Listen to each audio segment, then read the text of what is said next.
Au cœur des archives du ministère français de la Défense, au milieu de milliers de boîtes poussiéreuses contenant les secrets les plus sombres de l'armée française, une équipe d'archivistes militaires effectue un travail de numérisation de routine en novembre 2024.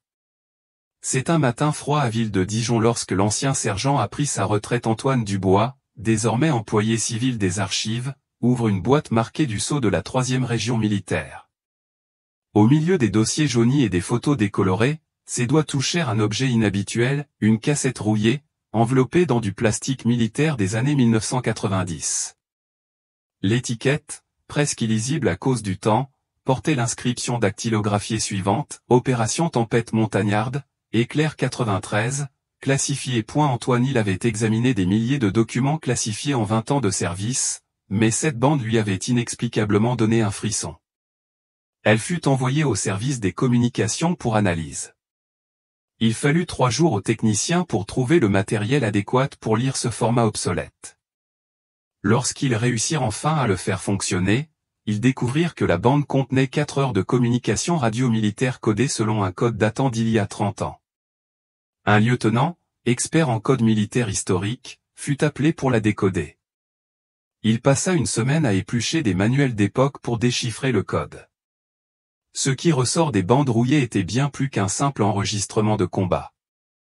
Les bandes ont capturé avec une clarté inquiétante les 48 dernières heures du peloton Aigle Noir, 14 soldats de l'armée française, leur voix de jeunesse résonnant à travers les décennies, ont accidentellement enregistré leur propre condamnation à mort. L'enregistrement final, à 4h17 du matin le 14 décembre 1993, est une scène chaotique de cris, de tirs automatiques et d'un ordre froid et méthodique qui glace le sang, confirmait l'élimination totale de la cible. La bande, conservée par erreur administrative pendant 31 ans dans des archives militaires, enregistre non seulement les dernières heures de 14 soldats français qui croyaient servir leur pays, mais expose également comment les montagnes sacrées de région des Vosges est devenues un cimetière secret pour éléments indésirables, où la trahison portait l'uniforme et où les défenseurs du pays étaient sacrifiés pour protéger les intérêts de ceux qui avaient juré de s'y opposer.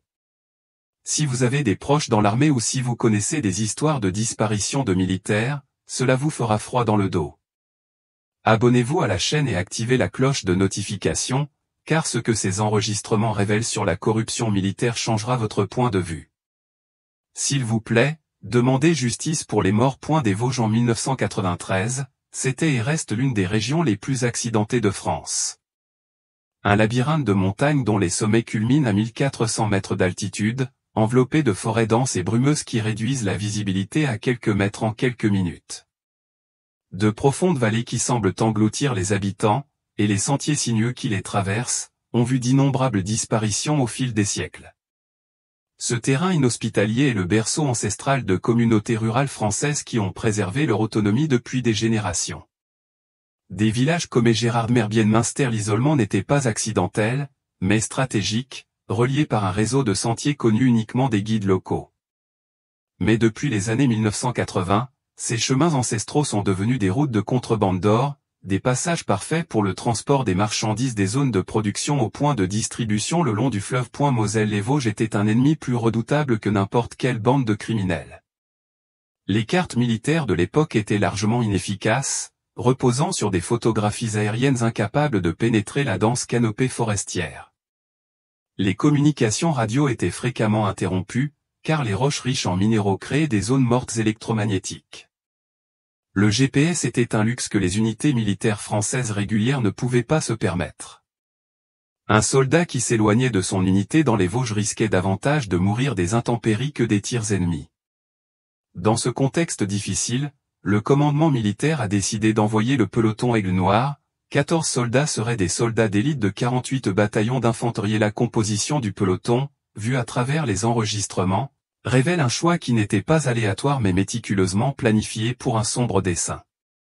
Le commandant était lieutenant Louis Martin, 28 ans, de Nancy.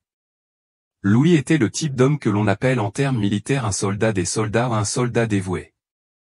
10 ans de service irréprochable, décoré de 2 médailles pour sa bravoure au combat, strict sur la discipline mais aimé de ses subordonnés. Marié à Marie-Claire Zixan, père de 2 jeunes enfants, Étienne, 5 ans, et Chloé, âgée de 3 ans. Son dossier judiciaire montrait le contraire, il avait déposé 3 rapports concernant des irrégularités dans la gestion des biens confisqués et des liens présumés entre des officiers supérieurs et des groupes criminels. Ces rapports ont été classés pour « complément d'enquête ».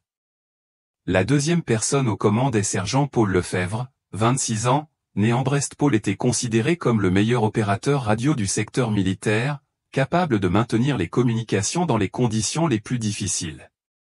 Sa voix, avec son accent breton caractéristique, dominait les enregistrements.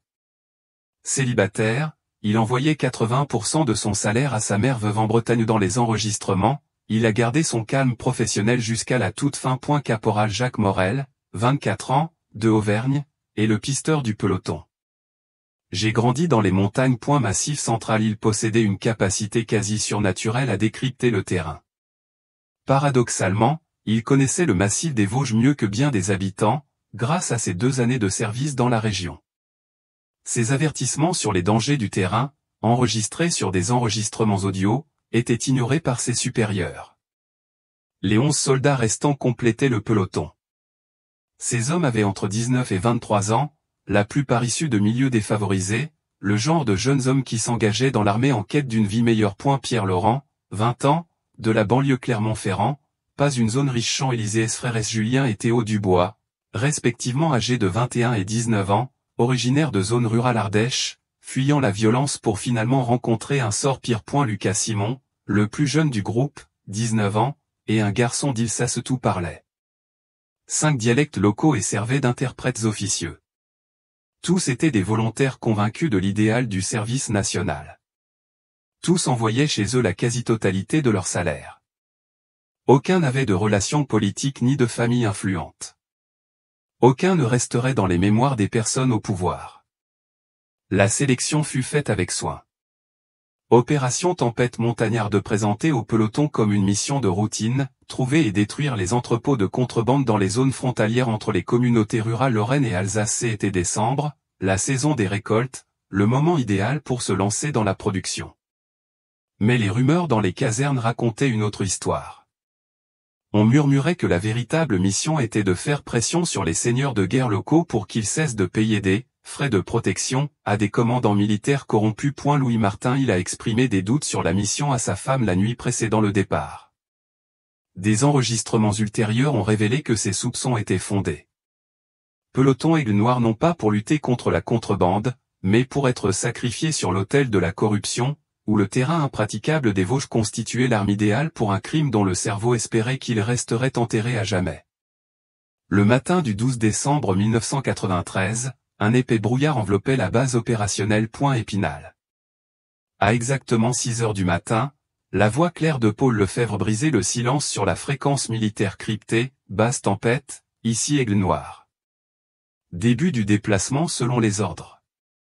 14 éléments, équipement complet, morale élevé. En arrière-plan, on entend les plaisanteries typiques des jeunes soldats, les plaintes sur le froid en montagne, les rires nerveux de ceux qui s'aventurent dans l'inconnu. Louis Martin Radio pour confirmer les points de rencontre avec les guides locaux qui étaient censés les guider sur des itinéraires sur base Tempête, confirmer les coordonnées de rendez-vous avec le soutien local. Réponse courte, col du Vent, 14 heures. Guide confirmé. Poursuivez. À 10h30, le premier enregistrement de routine fut envoyé. Le peloton avait gravi 800 mètres. Tout semblait aller bien, mais des signes inquiétants apparaissaient. Paul. Il a été signalé que la carte fournie ne correspondait pas au terrain réel. Base, nos cartes indiquent une vallée là où se trouve une crête. Demande confirmation de l'itinéraire. Plus inquiétant encore, Louis, aucun signe de contrebande n'était visible sur l'itinéraire indiqué. Il n'y avait ni entrepôt récemment détruit, ni système d'irrigation improvisé, ni sentier typique des zones de production. Base Tempête, négatif sur les indicateurs de l'objectif principal. Confirmer les renseignements. Réponse brève, continuer selon le plan opérationnel. À 14 heures, le peloton est arrivé. Col du Vent, un col à 1200 mètres d'altitude, où le vent est violent. Les guides promis ne se sont jamais présentés. Louis, d'une voix de plus en plus inquiète, rapporta la situation, base, négatif sur le contact avec le soutien local. Répétez, pas de guide au point de rendez-vous. Demande instruction. Après 10 minutes d'un silence apparemment interminable, Baz répondit avec une froideur bureaucratique, Aigle Noir, poursuivez la mission en utilisant votre meilleur jugement. Les guides peuvent être en retard. Continuez. Dans l'enregistrement, Jacques Morel, le pisteur, a clairement averti le commandant, mon lieutenant, avec tout le respect, entrez dans la zone sans guide local, c'est du suicide. Ces montagnes ne pardonnent pas. Luigi ait transmis cette préoccupation à Baz. La réponse a été un ordre direct, Aigle Noir, l'ordre de continuer est définitif. Exécuté.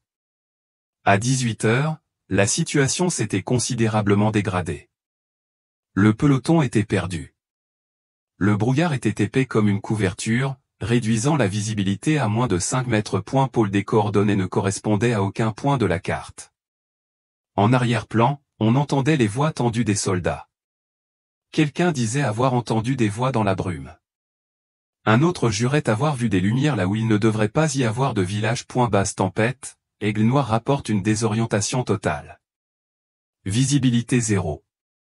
Demande autorisation pour un arrêt total et attendre de meilleures conditions. Et la base resta sans réponse pendant 45 minutes tendues. Lorsqu'elle le fit enfin, l'ordre ne fut pas surprenant, établissez un périmètre défensif et passez la nuit. Maintenez la discipline de bruit et de lumière. Le petit matin du 13 décembre apporta le premier signe clair que quelque chose n'allait pas. À 3 h du matin, un enregistrement urgent de la sentinelle alerta tout le peloton, mouvements multiples au périmètre, je répète, multiples contacts entourant la position. Ces gens ne répondaient pas aux mots de passe militaire, ne s'identifiaient pas, se déplaçaient simplement dans l'obscurité, resserrant le siège. Louis Radio autonome, Basse tempête, nous avons une situation. Multiples éléments non identifiés entourant notre position, ne répondent pas au protocole militaire.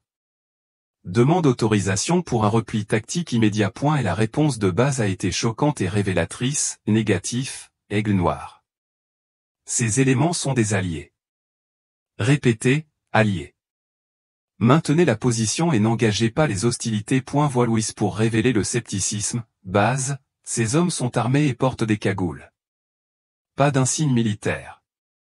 J'insiste pour un repli. Le silence a duré 5 minutes. La tension était palpable sur les enregistrements.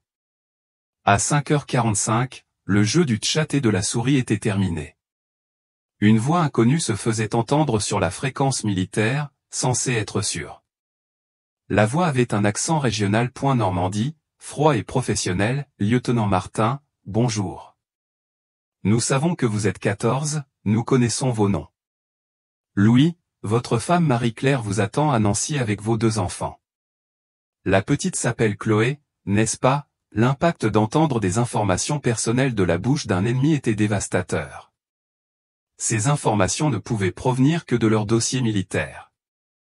La voix continuait avec une liste effrayante, nom complet, ville d'origine, nom de proche. Le message était clair, ils avaient été trahis par leurs supérieurs. Louis, d'une voix tendue mais contrôlée, essayant de négocier, identifiez-vous, nous sommes des éléments de l'armée française en mission officielle. Et la réponse fut un éclat de rire, nous le savons parfaitement, lieutenant. C'est pourquoi vous êtes ici. 2 options, rendez-vous maintenant et mourrez vite, ou résistez et mourrez lentement. Vos chefs ont déjà été payés, vous êtes le prix. À 08h00, Poli ont transmis un rapport tactique codé, dressant un tableau désespéré. Ils étaient encerclés par une 60aine d'hommes, dotés d'armes supérieures, occupant des positions témoignant d'une formation militaire professionnelle. Il ne s'agissait pas de criminels ordinaires, mais de militaires, anciens ou actifs, opérant sans uniforme. C'est à ce moment-là Louis Martin ils décidèrent de faire de leur mort un acte de résistance historique. S'ils devaient mourir, ils ne mourraient pas en silence. Au cours des 2 heures qui suivirent, tandis que le siège se resserrait, Louis lire pour Poli a rédigé un récit détaillé de la corruption qu'il a découverte durant ses années de service. Les noms se sont déversés comme un torrent de trahison. Colonel Maurice Renaud, le commandant du régiment, recevait 50 000 francs par mois de sa famille. Moreau pour protéger les routes illégales. Commandant André Dupont fournir les horaires des patrouilles 48 heures à l'avance en échange de 10 000 francs à chaque fois. Capitaine François Lambert ordonner l'exécution du sergent Moreau 1 mars 1992. pour avoir refusé de participer au détournement de biens confisqués. La liste est longue, détaillée, précise, impossible à ignorer. Louis savait qu'il signait un arrêt de mort, et que ce serait particulièrement brutal. Mais il savait aussi que les enregistrements étaient automatiquement sauvegardés dans un bunker de communication. Sa voix serait celle de la vengeance. Le 13 décembre à 14 heures, ils avaient résisté pendant 18 heures. Les munitions commençaient à s'épuiser. Les enregistrements ne contenaient que des rapports fragmentaires, Julien blessé grave. Besoin d'évacuation médicale pour 3 éléments. Munitions à 20%. La nuit du 13 au 14 décembre fut un enfer de tirs sporadiques et de guerre psychologique. Les assaillants n'étaient pas pressés. Ils savaient que le temps jouait en leur faveur. Les enregistrements montrent des tentatives désespérées pour maintenir le moral. Quelqu'un entonne un chant militaire, à l'unisson. L'un d'eux demande à envoyer un message à sa petite amie. Jacques Morel, toujours pragmatique, proposèrent de briser le siège par le sud. L'idée fut rejetée. Ils choisirent de mourir ensemble. À compter du 14 décembre à 02h00, Paul transmit d'une voix tremblante pour la première fois, Tempête, Aigle Noir rapporte, les frères Dubois sont tombés. Répété, Julien et Théokia. Munitions critiques, 4 éléments gravement blessés. Demande que leur famille soit informée qu'ils sont morts avec honneur. Louis Martin il a décroché la radio pour la dernière fois à 4 heures du matin. Son message était à la fois personnel et professionnel. Marie-Claire, si tu entends ceci un jour, dis aux enfants que leur père les a aimés jusqu'au bout. Basse tempête, le peloton Aigle Noir a rempli son devoir. Ce que nous n'avons pas rempli, c'est votre trahison. Que Dieu vous pardonne, car l'histoire ne le fera pas. L'enregistrement final, à 4h17, est un document audio à glacer le sang. Il commence par une violente salve de tirs automatiques. Des cris, des ordres incohérents, le bruit caractéristique d'un assaut final. Des voix. Paul, mi-criant, mi-supplication, fut interrompu au milieu d'une phrase. Puis vinrent des coups de feu uniques, réguliers et méthodiques. Exécution, 1, 2, 3, 14 coups comptés.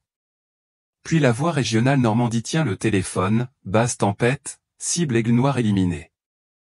14 éléments confirmés. Procédé avec l'histoire de couverture. Et la réponse de base était tout aussi froide, reçu, bon travail. Équipe de nettoyage en route. Les 4 heures d'enregistrement se sont terminées par 30 minutes de silence, parfois interrompus par des rapports de routine faisant état des opérations réussies et de pertes ennemies importantes. Peloton Aigle Noir il n'existe plus, mais leurs voix sont enregistrées sur bande, attendant 3 décennies pour dire la vérité. 14 soldats français trahis par leurs supérieurs. Si cela vous révolte, partagez pour honorer leur mémoire. Si vous avez connaissance de disparitions militaires similaires, commentez. Les enregistrements prouvent l'impensable, l'ennemi portait le même uniforme. La machine à dissimuler s'est mise en marche avec l'efficacité de quelqu'un qui avait perfectionné l'art d'enterrer la vérité. Le 15 décembre 1993, seulement 24 heures après le massacre, le ministère français de la Défense a publié une déclaration officielle qui allait faire foi pendant les 3 décennies suivantes. Ce rapport, publié dans de grands journaux comme Le Figaro, raconte une histoire d'héroïsme et de sacrifice. Les éléments de l'armée française du peloton Aigle Noir sont tombés dans l'accomplissement de leur devoir lors d'un affrontement avec un groupe criminel dédié au trafic illégal dans les Vosges. Les 14 soldats courageux ont résisté héroïquement à une attaque d'un ennemi supérieur en nombre, infligeant de lourdes pertes avant d'être submergés. Le ministère de la Défense déplore profondément ces pertes et reconnaît le sacrifice suprême de ces héros de la patrie. Les honneurs posthumes ne tardèrent pas à arriver, médailles militaires, promotion posthume, pension pour les veuves et les mères. Tout le dispositif des honneurs militaires fut déployé pour enterrer la vérité sous le couvert de cérémonies et de rituels. Mais les familles remarquèrent les irrégularités dès le début. Marie-Claire Martin, la veuve du lieutenant, insista pour voir le corps de son mari et lui dire un dernier adieu. La réponse fut un mur administratif, le corps n'était pas dans un état convenable pour être exposé en raison de l'intensité des combats. Lorsqu'elle insista, un colonel la prit à part et lui murmura qu'il valait mieux se souvenir de son mari tel qu'il était de son vivant. 14 cercueils furent envoyés, scellés avec l'ordre strict de ne pas les ouvrir pour des raisons sanitaires. Mère de Paul Lefebvre, grand-mère Geneviève, une femme de la région Bretagne élevant seule 5 enfants avec résilience, elle a réalisé ce que personne n'osait remettre en question, l'uniforme dans le cercueil était une taille 36. Paul elle portait une taille 34 depuis ses 18 ans. Lorsqu'elle a signalé l'anomalie au bureau militaire, l'officier est devenu pâle. Le lendemain, elle a reçu une visite, si elle persistait à poser des questions inappropriées, la pension de son fils pourrait être réévaluée. Elle Geneviève comprendre le message, mais ne jamais l'accepter. Les irrégularités s'accumulèrent comme les preuves d'un crime dissimulé par une dissimulation bâclée. Pas une seule arme du peloton ne fut retrouvée, une quasi-impossibilité dans une véritable bataille où les soldats étaient censés avoir combattu jusqu'au bout. Les présumés passeurs ne furent jamais identifiés. Il n'y eut ni arrestation, ni enquête complémentaire, ni représailles. C'était comme si l'ennemi qui avait tué les 14 soldats d'élite s'était évaporé dans le brouillard vosgien. Le lieu exact de la bataille ne fut jamais révélé, invoquant des raisons de sécurité opérationnelle. Les familles ne purent se rendre sur les lieux où leurs fils, maris et cousins étaient tombés. Il n'y avait ni coordonnées, ni cartes, ni témoins. 14 hommes disparurent dans l'une des zones militaires les plus fortement surveillées de France, sans que personne ne sache exactement où. Le bilan des victimes était le plus révélateur, 14 morts, aucun blessé, aucun survivant. Tout soldat expérimenté savait qu'il ne s'agissait pas d'une bataille, mais d'une exécution. Dans les batailles réelles, le ratio blessé-un-mort était généralement de 3 pour 1. Ici, il était de 0 pour 14. Mais personne en position de pouvoir ne semblait remarquer cette anomalie statistique. Bientôt, les premières fissures apparurent dans le mur du silence. Un forestier Alsace, Henri Thomas, raconta au prêtre du village ce qu'il avait vu sur la montagne, des camions militaires, et non des pick-up de criminels, transportant des corps, des soldats, et non des criminels, creusant des fosses communes. Le prêtre, un jésuite plus courageux que prudent, l'encouragea à porter plainte. Henri arrivé Strasbourg, il n'est jamais arrivé. Son corps a été retrouvé dans un ravin 3 semaines plus tard. Un accident, ont déclaré les autorités. Il avait glissé sur le sentier qu'il avait parcouru toute sa vie. Un vétéran des campagnes en Corse, ivre dans un bar à accent grave Colmar, commença à parler. Il connaissait la vérité sur Aigle Noir, il dit que ce n'était pas le seul peloton à avoir disparu. Il donna des noms, des dates, des lieux. Les gens dans la taverne l'écoutèrent avec la fascination et l'horreur que suscitent les vérités dangereuses. Le lendemain matin, sa maison était vide. Les voisins affirmèrent qu'il était parti vers le nord. Sa famille n'eut plus jamais de ses nouvelles. Le schéma est clair et brutal. Parlons en Aigle Noir, c'est signé un arrêt de mort. Ce message imprègne les communautés militaires. Dans les casernes, l'incident devient une sombre légende murmurée dans les rangées de maisons. Et ne soit pas un aigle noir, c'est devenu un mot de passe pour dissuader les coéquipiers trop honnêtes ou curieux. Tout le monde le savait, personne ne le disait. Mais le coup décisif de cette dissimulation ne survint que 3 semaines plus tard. Le 1er janvier 1994, un soulèvement éclata à Course et l'attention nationale, internationale, politique et médiatique était focalisée sur l'île. Le conflit prolongé a dominé l'actualité pendant des années. Le 14 dans les Vosges est devenu une note de bas de page, un paragraphe oublié dans l'actualité du nouveau conflit. Coïncidence ? Des documents déclassifiés suggèrent le contraire. Des notes de service du renseignement militaire de novembre 1993 prédisent des troubles majeurs. Course au Nouvel An. Qui sait ? Quelqu'un a calculé que le sang de Aigle Noir serait dilué dans la lignée à venir. C'était un calcul froid et précis, et il a fonctionné. Veuves, mères, orphelines de Aigle Noir, ils se sont retrouvés à lutter pour la mémoire et la justice au cœur d'une guerre qui n'était pas la leur. Leurs pétitions ont été noyées dans le bruit. Leurs marches ont été éclipsées. Leurs 14 morts n'ont rien à voir avec les centaines de morts. Course, la couverture parfaite n'a pas besoin d'être parfaite, juste assez longue pour que l'oubli fasse le reste. Alors que la France était secouée par le soulèvement de Course, crise économique et changement politique, famille de Aigle-Noir commença alors une lutte solitaire qui dura 3 décennies. Sans ressources, sans soutien médiatique, sans pouvoir politique, ils n'eurent que souffrance et détermination pour trouver la vérité. Marie-Claire Martin devint le chef officieux du groupe. La veuve du lieutenant hérita non seulement du nom de son mari, mais aussi de son esprit. Elle transforma la maison en Nancy devint le centre de l'activité familiale. Chaque dimanche, après la messe, ils se réunissaient dans son salon. Elle Geneviève Nir de Brestenbus de 3e classe. Mère de frère Dubois bas de la zone Ardèche. Petite amie de Lucas Simonalé de Mulhouse commencèrent à recueillir les anomalies avec la minutie de détectives amateurs. Marie Claireille tenait un carnet où il notait chaque détail, dates erronées, témoignages contradictoires, documents au timbre suspect. Ils découvrirent que le rapport balistique de la bataille était antérieur à l'opération, que les photos de la scène montraient une végétation de plaine, et non des montagnes froides, et que les certificats de décès étaient tous signés par le même médecin, à 14 heures précises, comme si les 14 personnes étaient mortes simultanément. En 2000, un nouveau parti arriva au pouvoir après des décennies. Les familles virent une lueur d'espoir. Le nouveau gouvernement promettait transparence, justice et un examen des crimes passés. Un procureur spécial fut nommé. L'affaire Aigle-Noir est l'un des premiers documents demandés. Espérons qu'il durera exactement 6 mois. Après une enquête approfondie, la commission spéciale a conclu qu'il n'y avait aucune preuve d'irrégularité dans les décès des membres du peloton. Tout s'est déroulé conformément à la procédure. L'affaire a été classée. Plusieurs commissaires ont démissionné en signe de protestation, dénonçant les pressions. L'un d'eux a avoué en privé Marie-Claire, « Madame, certains dossiers sont mieux laissés fermés. » Celui-ci en fait partie. En 2010, ils se sont rapprochés de la vérité.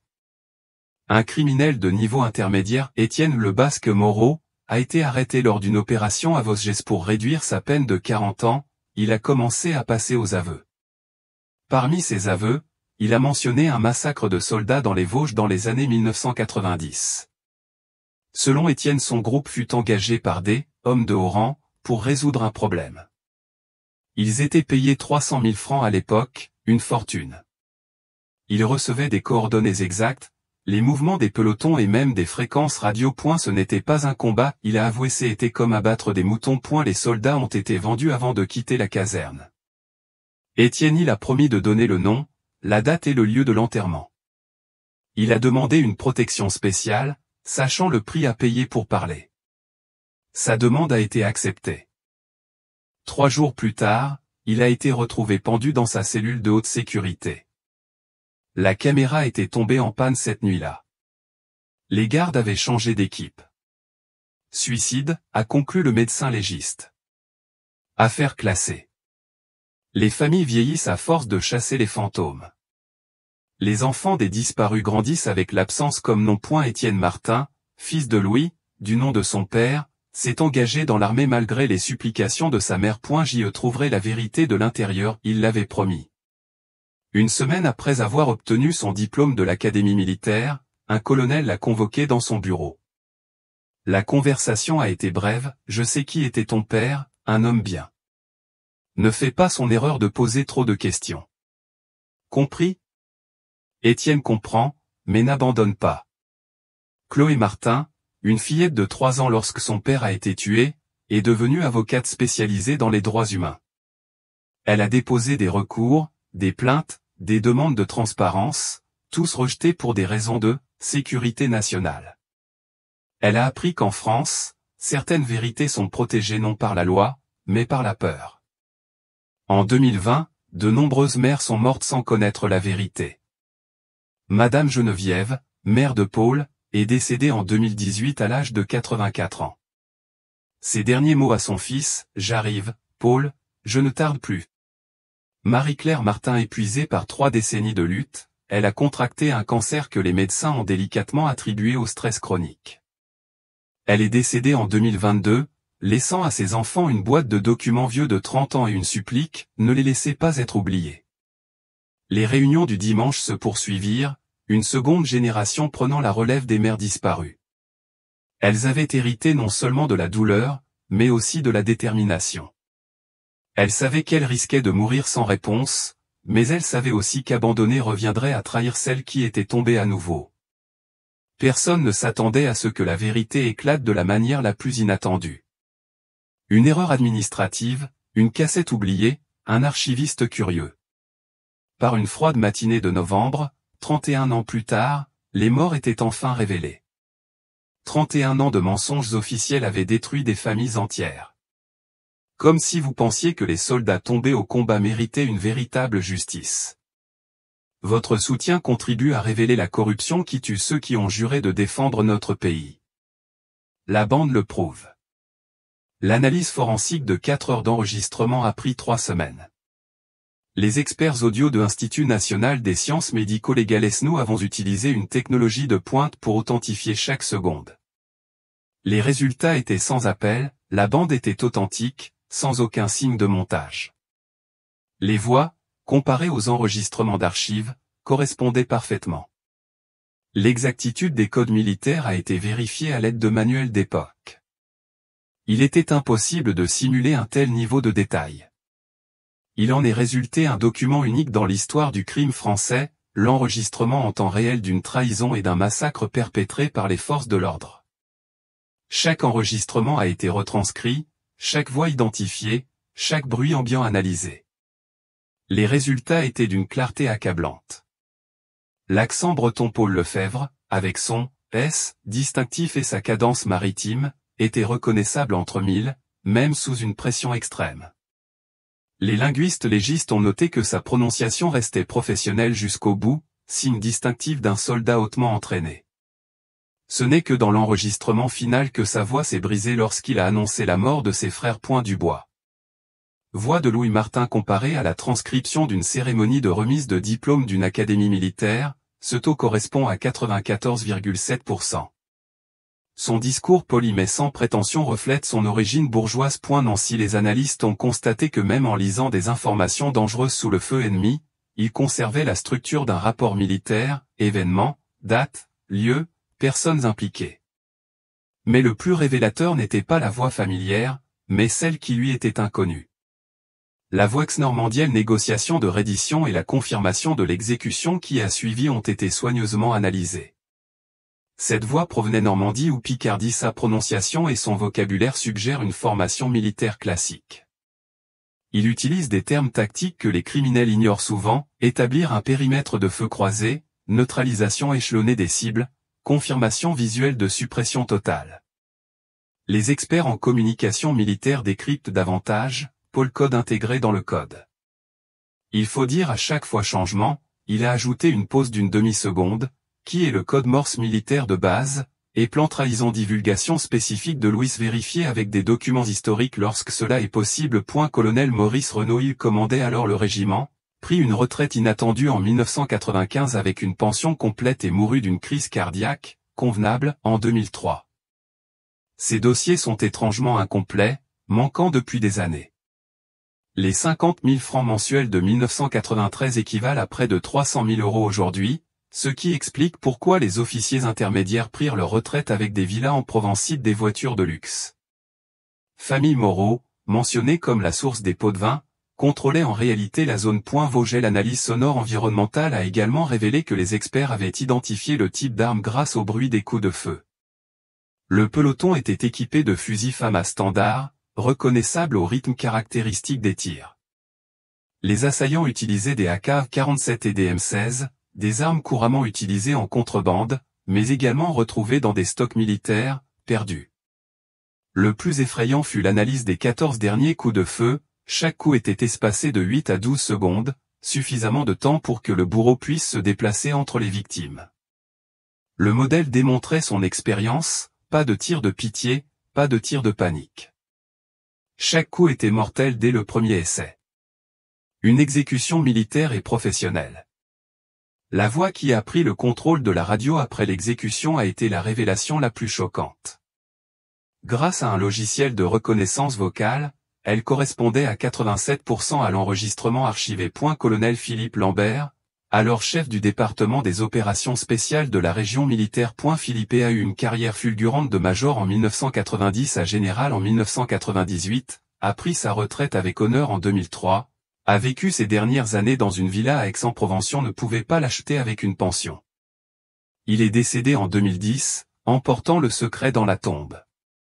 Son fils, général Olivier Lambert, est actuellement l'un des officiers les plus puissants de l'armée française. Les enregistrements révèlent également un schéma d'opération, ce n'est pas la première fois. Louis mentionne 3 autres pelotons également portés disparus entre 1990 et 1993.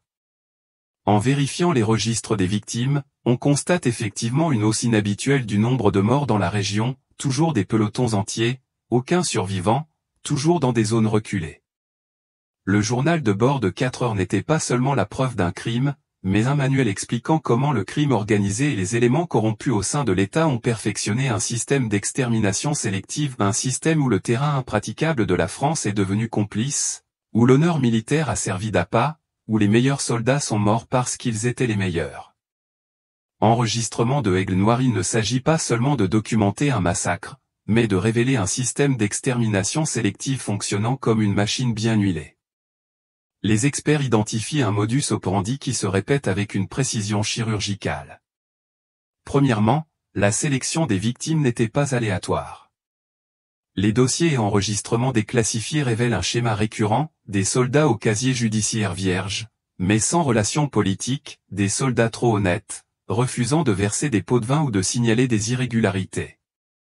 Des orphelins d'institutions, dont la mort n'a pas donné lieu à une enquête approfondie. Aigle Noir est l'exemple parfait, 14 personnes issues de milieux modestes, toutes bénévoles, toutes croyant au système. Louis Martin. J'ai fait une erreur en signalant une anomalie à 3 reprises. Paul Lefebvre a refusé une offre d'emploi privé avec un salaire triple. Jacques Morel. Connaître trop bien le terrain des Vosges, les routes ne devraient pas être connues. Deuxièmement, préparer la scène. Le terrain est essentiel. Vosges était le théâtre d'opération idéal, isolement total, communication impossible, innombrables endroits où faire disparaître les corps.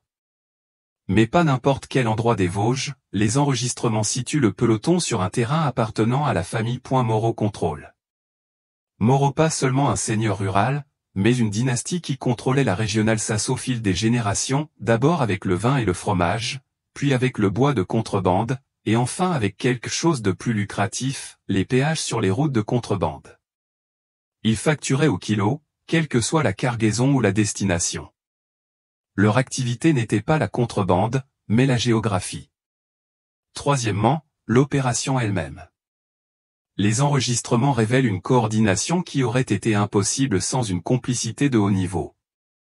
Les assaillants connaissaient les fréquences militaires cryptées, les protocoles de communication, et même les noms et informations personnelles de chaque soldat.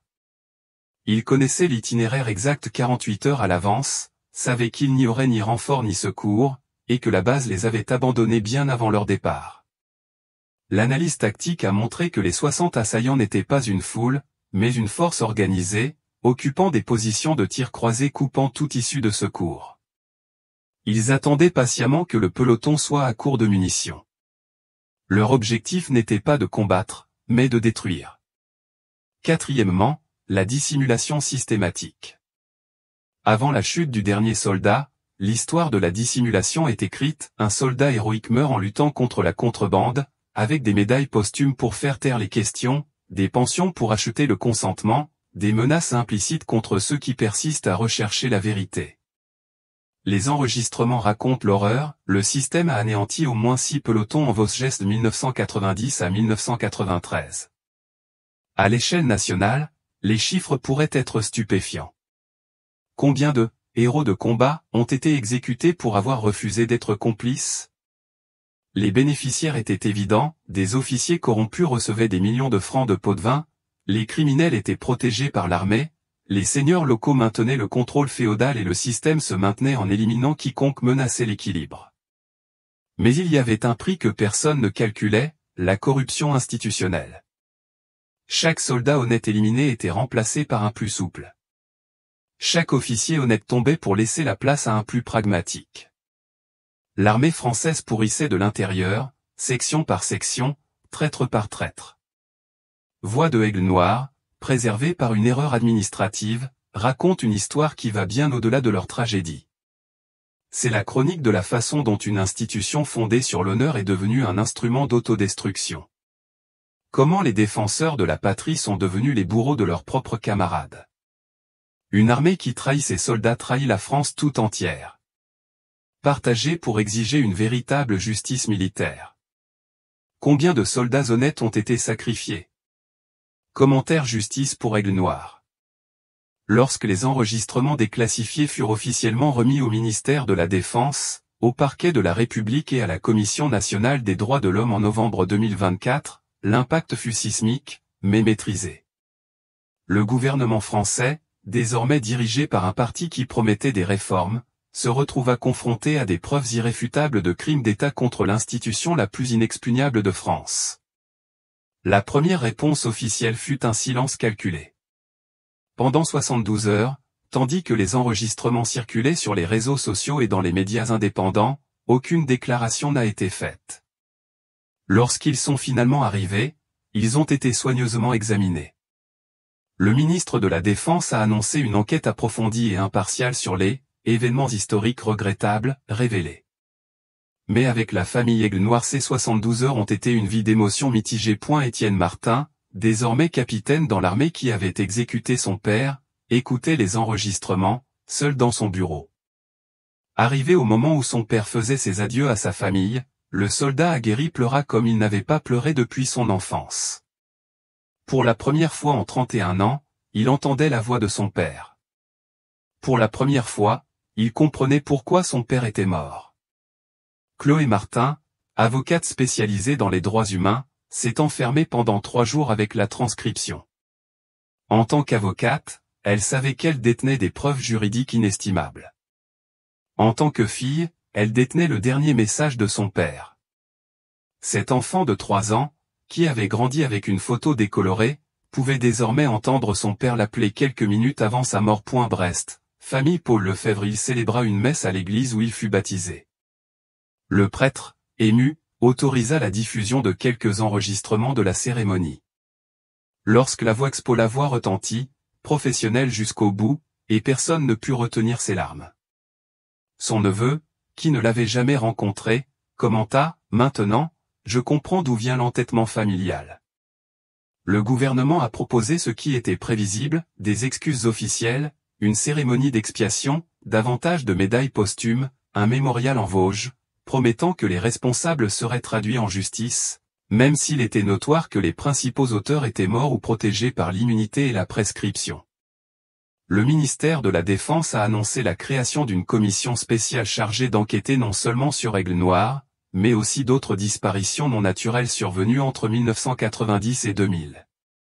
Les militants des droits de l'homme ont immédiatement reconnu cette limite temporelle, évitant ainsi commodément les cas récents impliquant des officiers en service actif.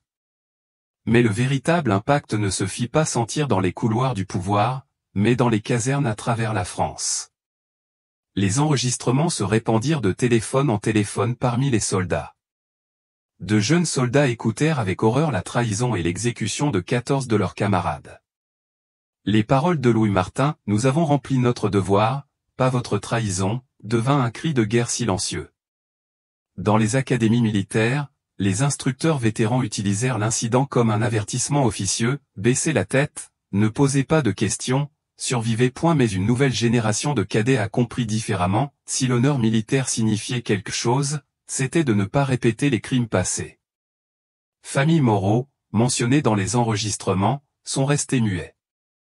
Leurs avocats ont publié une déclaration niant toute implication dans des activités criminelles, qualifiant les allégations de « diffamation posthume, sans fondement ». Ils continuent de contrôler les terres Alsace, maintenant avec des gardes supplémentaires. Général Olivier Lambert, garçon-colonel Philippe, contraint de tenir une conférence de presse. Vêtu de son uniforme impeccable et de ses médailles étincelantes, il a nié avoir eu connaissance des activités de son père. Chaque génération doit répondre de ses propres actes. Il a dit cela, sans mentionner que sa carrière s'est construite sur le sang que son père a laissé derrière lui. La Commission nationale des droits de l'homme a formulé des recommandations historiques, reconnaissance officielle des crimes d'État, indemnisation intégrale des familles, révision des protocoles de combat et transparence concernant les pertes militaires. Comme toutes les recommandations, elles ne sont pas contraignantes. Comme toutes les recommandations, elles seront partiellement mises en œuvre et largement oubliées. Mais il y a une chose qu'aucun décret ne peut changer, les voix. 14 soldats français ont parlé d'entre les morts. Leurs paroles, conservées sur des bandes magnétiques rouillées pendant 3 décennies, ont brisé le silence que les tueurs croyaient éternel. Il n'y aura peut-être pas de véritable justice, pas de châtiment significatif, mais il y aura la vérité.